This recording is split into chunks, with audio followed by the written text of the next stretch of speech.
Hello, আমি মামনি। তোমাদের চায়ের আড্ডায় আমি থাকছি। গল্পে গল্পে জমজমাট।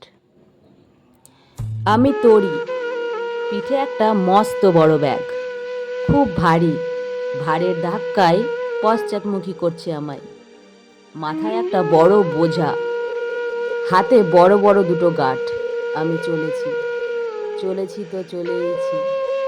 রাস্তার লোকেরা আমায় শুধায়, ওহে কোথায় চলেছ? এত লটবহর নিয়ে কোথায় যাবার এত বহর? আমি সবার এত প্রশ্নের উত্তর দিতে দিতে অবসন্ন, তাই নিঃশব্দে নিঝুম রাস্তায় পায়েলের ছমছমে সুরে পদচারণ শুরু করি। আমি অবসন্ন সঙ্গতিতে হেঁটে চলেছি, খুব তাড়া।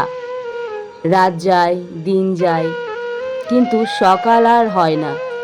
সুন্দর সোনালি সকালের প্রচেষ্টায় কিছু সুরাহার চেষ্টা চালিয়ে যাচ্ছি। অবশেষে শেষ প্রাতে এসে খুঁজে পেলাম ঠিকানা। আমি দাঁড়িয়ে পড়লাম অবসরে। মাথা তুলে চেয়ে দেখলাম প্রকাণ্ড নদীর সম্মুখে আমি। ভারী বোঝাগুলো নামালাম একে একে। শান্তি, খুব শান্তি। এত সময় ধরে ধৈর্য ধরে বোঝাগুলো বয়ে চলেছি। আজ সমস্ত বোঝার ভার নামাতে পারলাম। খুব ক্লান্ত। একটু বসলাম সবুজ ঘাসের ওপর। গাটা গলিয়ে দিলাম ঘাস সজ্জায়। চোখটা নিমিষেই বুঝে আসতেই ভেসে উঠল ছোটবেলার ইতিহাস, বড়বেলার অভিশাপ। প্রবল হাওয়ার ঝকমারিতে চোখ খুলে গেল। আমি ধরমুড়ি জাগি, চারিদিক চাই। স্রোতের শব্দ এলো কানে। ঘুমালে হবে না, ঘুমন্ত আমাকে আমি জাগিয়ে তুললাম। এখনো অনেক কাজ বাকি।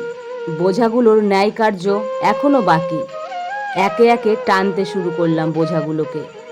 খুব ভারী, কি যে এত আছে এতে ঠিকঠাক মনেও নেই। সেই বহুকাল আগে থেকে একটু একটু জমিয়ে রাখা নোংরা আবর্জনা। পরিস্থিতি আর সময়ের অভাবে ফেলে দেয়া হয়ে উঠছিল না। খুব কষ্ট হচ্ছিল আমার। তবুও টানতে টানতে নিয়ে এলাম নদীর কিনারায়। এত ভারী, ছুঁড়ে ফেলতে মন চাইলেও আমি অপারগ, পারলাম না। গড়িয়ে দিলাম জলের স্রোতে। সবগুলো গাঁট নিমিষেই চলে গেল ভাসতে ভাসতে অজানার দেশে। মনটা খুব শান্তি লাগছে। কবে থেকে ভাবছি ফেলবো ফেলবো, হয়েই উঠছিল না। আসলে আমি খুব কুঁড়ে।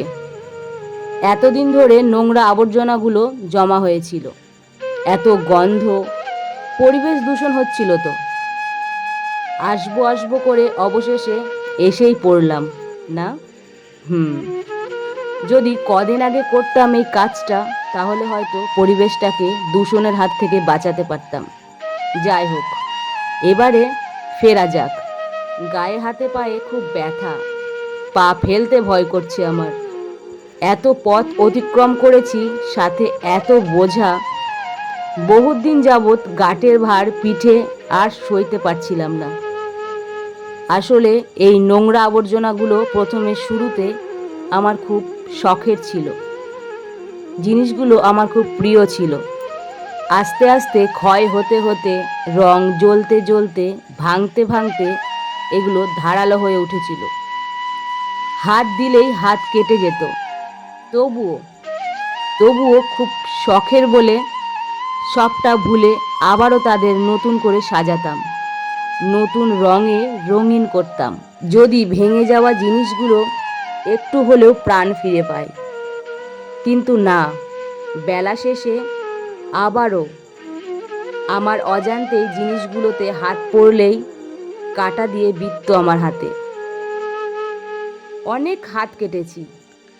এবারে যদি পাটা কেটে ফেলি, তাহলে আমি আর হাঁটতে পারবো না।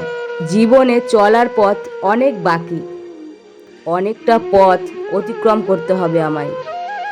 তাই পা কাটার আগেই তাদের ভাসিয়ে দিলাম অশ্রুসিক্ত চোখে আমার পছন্দের জিনিসগুলোকে। আমার পছন্দের জিনিসগুলো নোংরা আবর্জনাতে পরিণত হয়েছে বেলা শেষে।